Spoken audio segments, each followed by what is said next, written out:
Welcome to Chalk Talk, Danville Public Schools weekly news magazine. I'm Diane Locker, your host. We're going to be talking about a very important subject this week, something that we're all interested in, and that's what's going on in our school. What are we doing about discipline? How safe are our schools? What we're going to concentrate on this week, though, is we're going to be talking with Robin Owens. She is the director of, I would say, Robin, director of discipline, is that a way to put it? But you have many things that are included in your title. Let me know what those are. Yes, I'm Director of Student Intervention Services, and I am the Discipline Hearing Review Officer and the Truancy Officer. Now, all of these things, this is one part of what's called the Department of School Safety, is that right? Yes, it's the Office of School Safety, Community Engagement, and Student Discipline. Okay, so we're going to be talking this week about student discipline, how that's handled and what we do about it. You also said you had something to do with truancy? Yes. Now, I think we all know, I can remember way back when I was in school, elementary, high school, everything, truancy is a term that we all understand. What do we do about truancy? How do we know when someone is truant? What happens there? Well, first of all, it's a law in Virginia that our students ages 5 to before age 18 have to attend school daily. And so we have policies in place and procedures where we monitor student attendance. And that's directly with the school? Yes, okay. Directly with the school. They monitor attendance daily.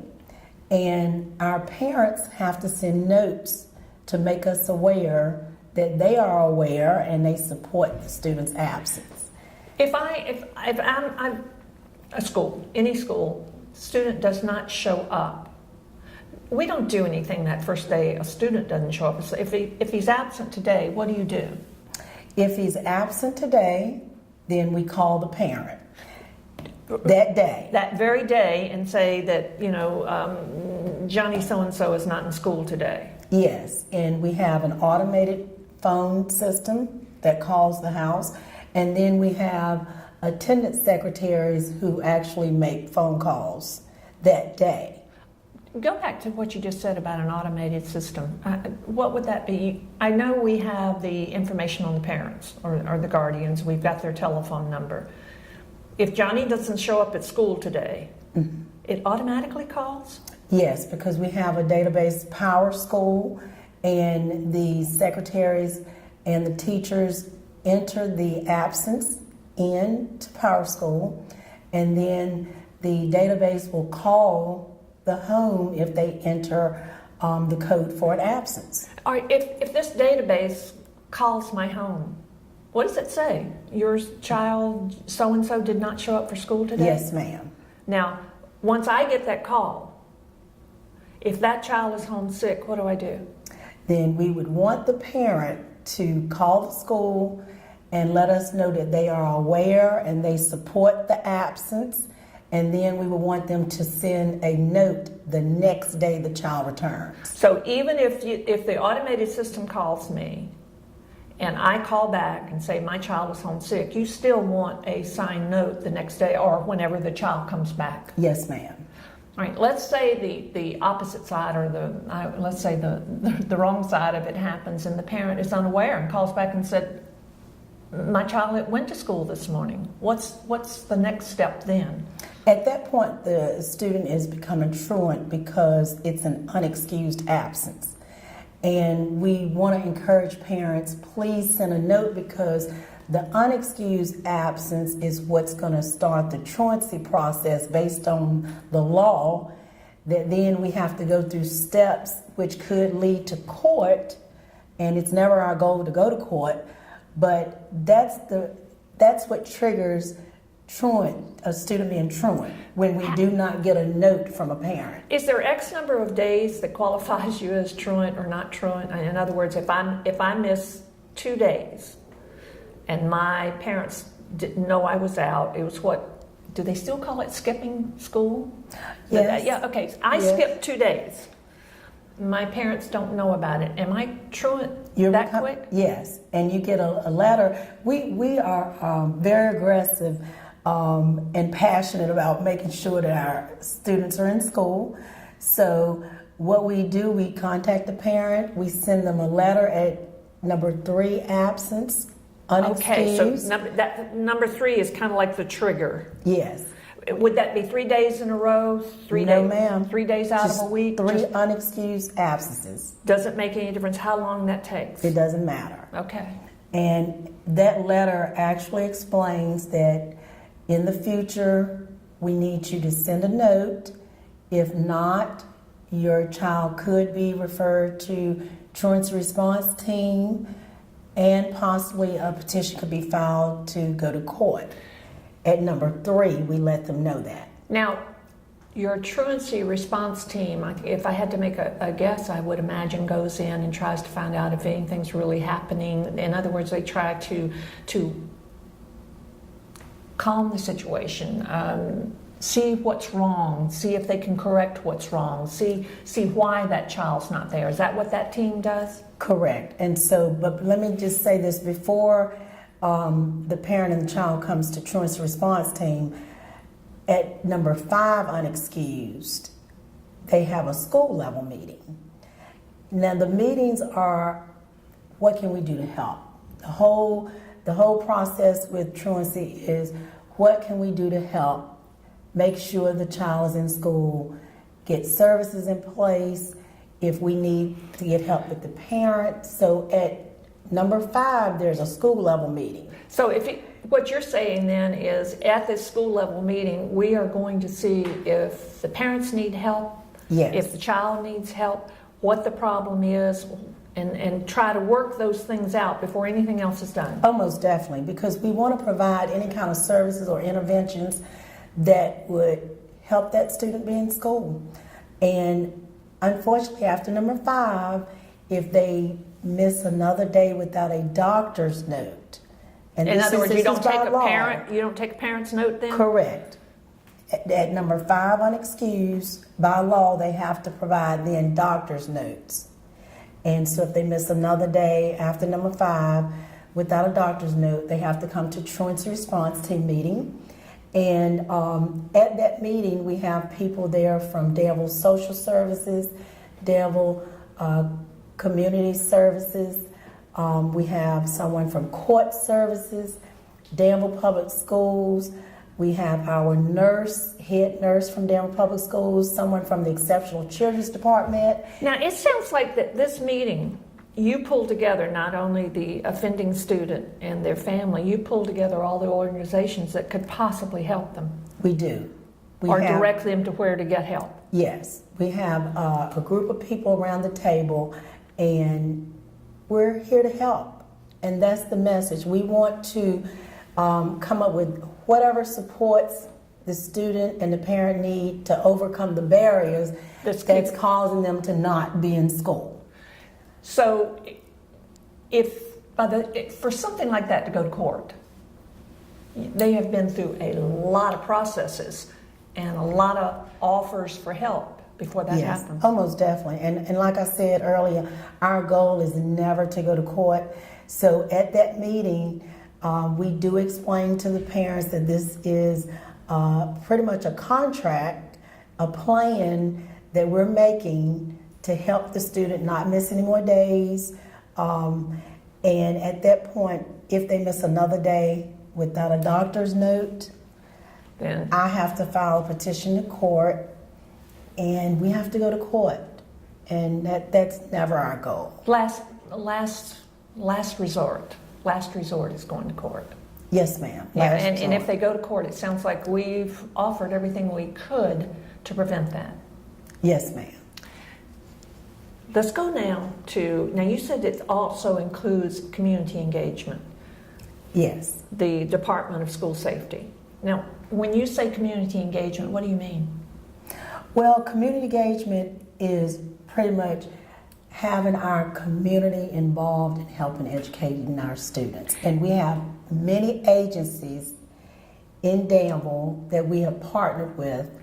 I just want to mention that Dr. Dave Cochran, Weston Claiborne Felder, and Margaret McLaughlin, Cinda Overby, and myself, we actually work as a team, and we connect with agencies that are able to provide what we call wraparound services for our students, and also there are parenting classes. And I just want to applaud all of the agencies in Danville that see that there's a need and they've stepped up to help us with our children. What I want to do now is I'm going to take a short break, and when we come back, I want to go back to the community engagement. That's very important, and especially for us in this show, because this is what we're doing. We're talking to the community. So we'll get back to that. Stay with us. When we come back, we're going to talk about all those community agencies and how they help us here in the school system.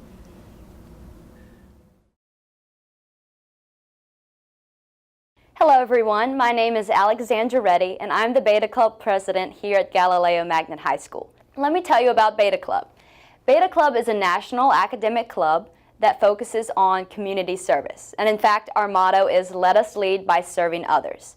So every month, the Beta Club here at Galileo completes a service project for our community and also for our school.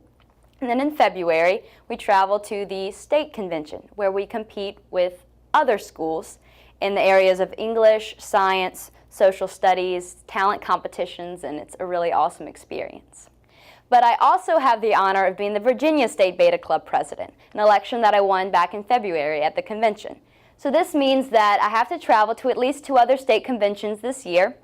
There's North Carolina, South Carolina, all across the country that I am able to travel to. So I'm very blessed to be the state president, and I'm excited for what the year holds and making Galileo proud and making Virginia Beta proud.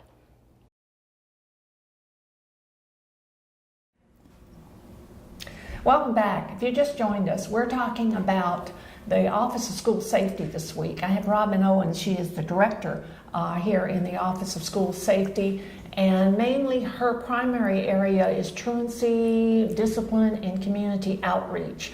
And those are the things that we started discussing in the first half of the show. Just before we went to break, we started talking about the community agencies that are involved in what we're calling community outreach. Now, Robin, community outreach, community engagement means common sense. It's working in the community. You made the point during the break, and I think it's very important. We talk a lot about, and when you were talking about truancy, you talked about bringing the different community agencies in. You made the point in that those community agencies that help us with truancy are also those same community agencies that will be helping us with discipline. Yes. So it's not that we have all these different things, it's one combined thing, and you talked about a group of you that work with them. Yes. Now, tell me about some of these agencies. Well, we have agencies such as Danville, Pennsylvania Community Services. That includes what? And in their program, they provide a lot of workshops for students, for parents, helping them overcome any barriers. Some students have dealt with traumatic experiences, depression, how to deal with conflict resolution, anger management. I think everything that you said, everything you talked about in truancy and that we're now beginning to talk about in student discipline is, and I don't think everyone in the community understands this. This is not just for students. We include the parents in all of this. Most definitely. Because you can't just say, treat that student in isolation. I mean, I guess you could in some cases, but in most cases of discipline, it's a broader thing, a family thing. Is that correct? Correct. And based on our code of conduct, it really makes it clear in the code of conduct that our school board expects our parents to take responsibility and to help us with educating the students. And so sometimes our parents need some supports and they need some strategies to help with the things that the family's going through. I would imagine that you could, we've all had children. The frustration that parents must feel when they're having a problem, let's say they're having a problem with their child, and feeling like I can't tell anyone, right. Where am I going to go? Who's going to help me? And in some way taking sending the child off to school and thinking that that alone is going to solve the problem, but it doesn't necessarily solve the problem. Correct. And just knowing that I can call, I can contact the school system. My child doesn't have to be in trouble or anything, but Right. I can see a problem coming as a parent. And you'll help me Yes. with that? Almost definitely. And I just want to applaud the parents who are now being transparent.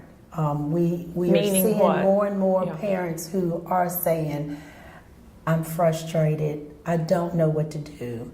And they're actually sharing personal things of what they're going through, what their children are going through, and they're asking for help. And I want to encourage every parent who's watching, we're here to help you help your child.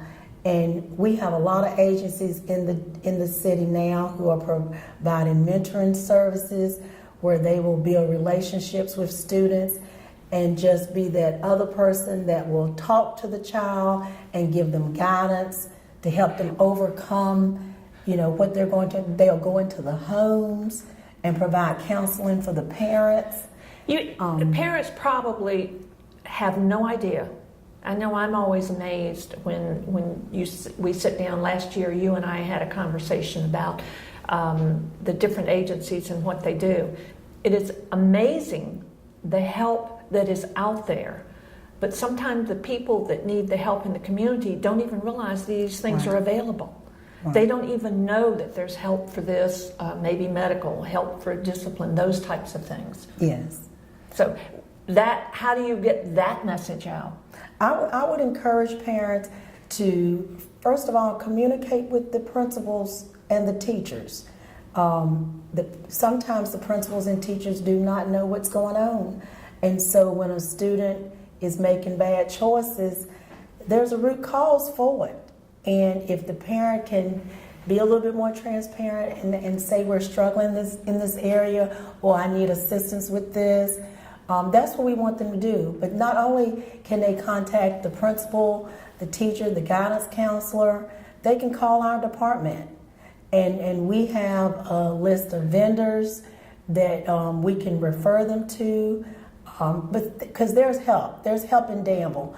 And many agencies are now stepping up to the plate and saying, what can we do to help?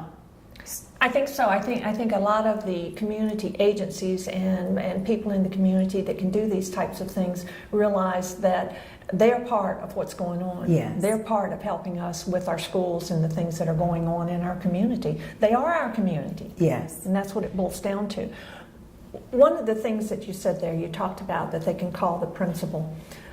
I believe it was last year or year before last, we made a change in the way that we were handling discipline, and you were part of that, in that the principal in the school was kind of like the first contact for a child that might be expelled or something like that.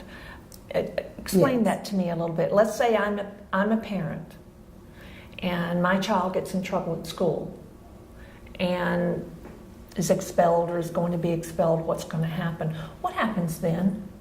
What do I do as a parent? What are you going to do as a school system when that happens?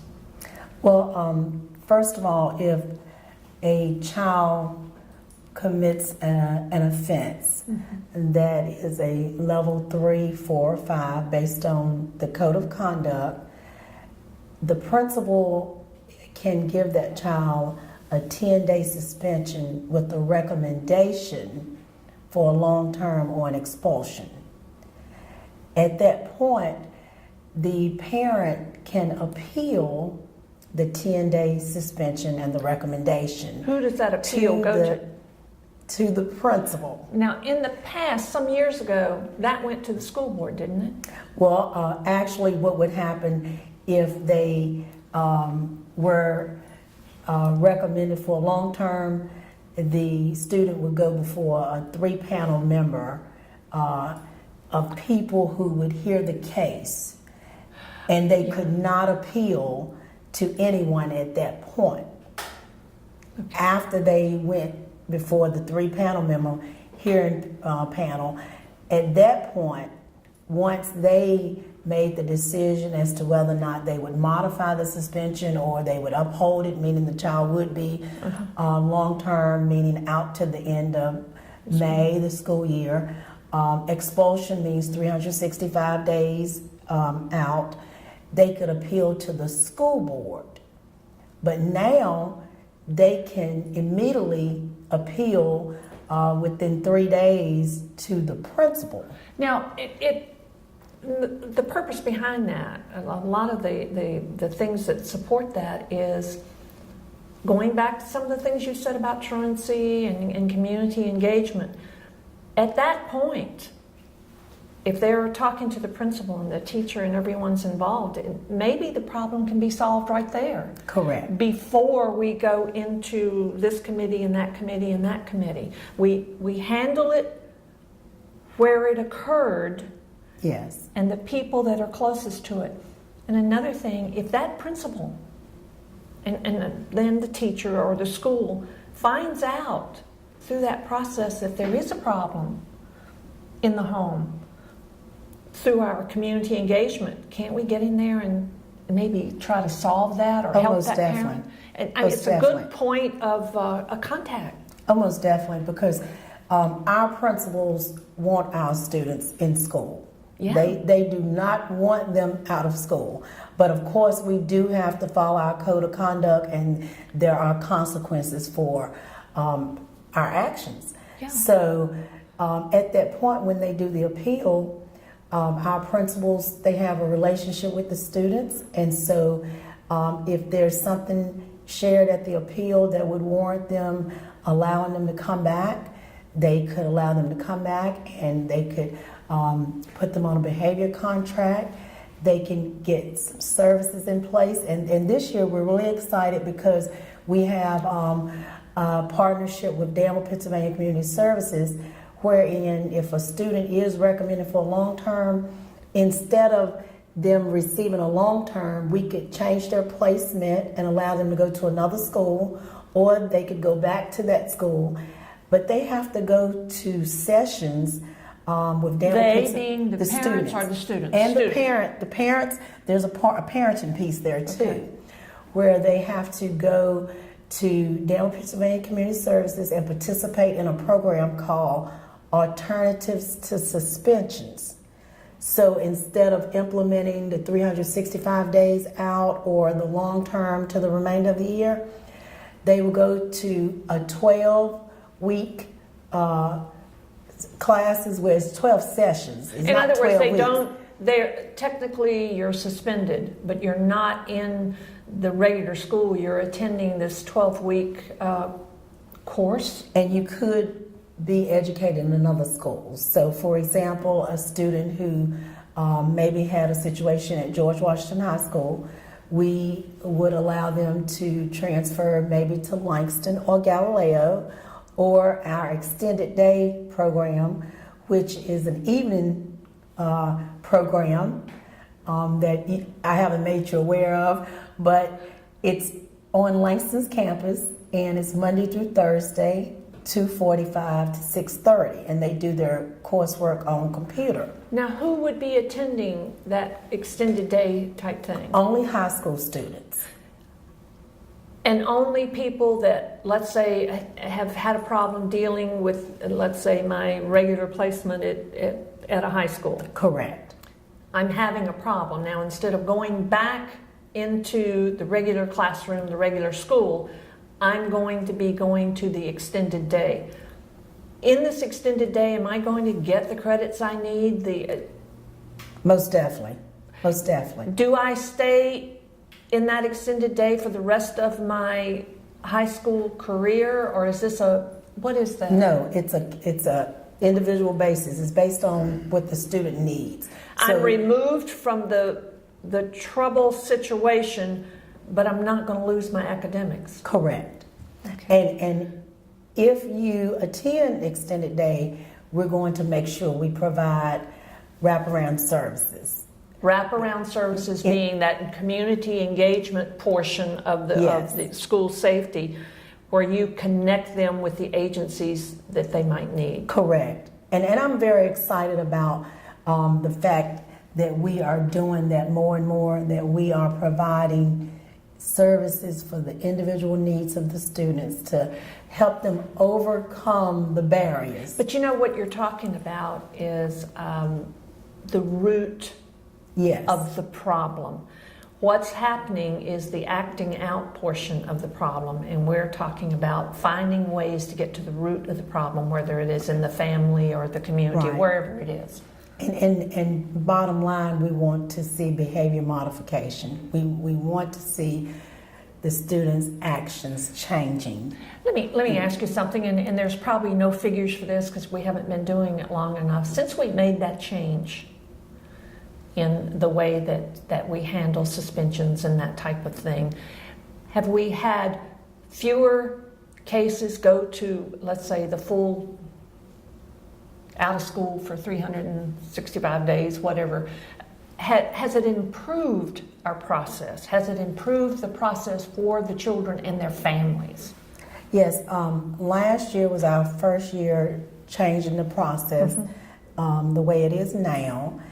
And last year, at the end of the year, we had 9 students who received a long-term suspension. 9 out of the whole year. Out of the whole year. Congratulations.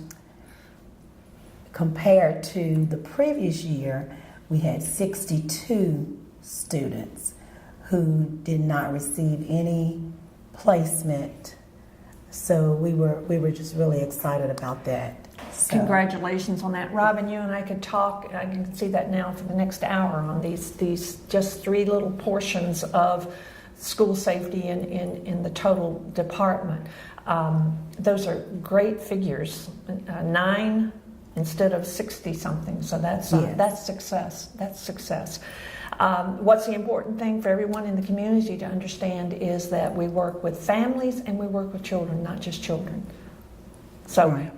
we include the whole thing. I want to thank you for all the work you're doing, and this is a very difficult thing. It's a very sensitive area that you're working in, and appreciate all your help and appreciate you giving me time today.